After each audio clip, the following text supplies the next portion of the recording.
വേറെ agency through ഞാൻ ജോർജിയയിലേക്ക് പോയി. എന്നിട്ട് അവിടെ വെച്ച് എന്നെ ഡീപ്പോർട്ട് ചെയ്തു. ഞാൻ ഇന്ന് എൻ്റെ ജീവിതത്തിലെ വലിയൊരു സ്വപ്നം സാക്ഷാത്കരിക്കാൻ പോവുകയാണ്. ഞാൻ ഇന്ന് MBBS പഠനത്തിനായിട്ട് ഉസ്ബെക്കിസ്ഥാനിലെ ബുഖാറ സ്റ്റേറ്റ് മെഡിക്കൽ യൂണിവേഴ്സിറ്റിയിലേക്ക് പോവുകയാണ്.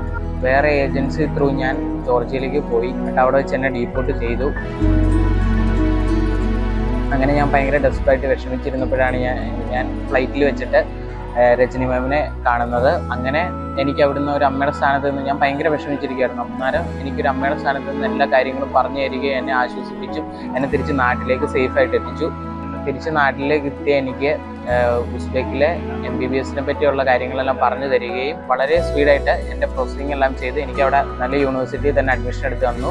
അങ്ങനെ നേഴ്സിംഗ് പഠിക്കാൻ പോയ എനിക്ക് സ്വപ്നം പോലും കാണാൻ പറ്റാത്ത രീതിയിലുള്ള MBBSനാണ് എനിക്ക് അഡ്മിഷൻ എടുത്ത് തന്നു. ഇന്ന് ഞാൻ വളരെയധികം ഹാപ്പിയാണ്. കാരണം എന്തെന്ന് വെച്ചാൽ ഞാൻ ഇന്ന് MBBS പഠിക്കാനായിട്ട് ഉസ്ബെക്കിലേക്ക് പോവുക. എല്ലാ സപ്പോർട്ടും ചെയ്ത ഫാഷ് എഡ്യൂക്കേറിനും രജനി മാമിനും എൻ്റെ ഹൃദയം നിറഞ്ഞ നന്ദി.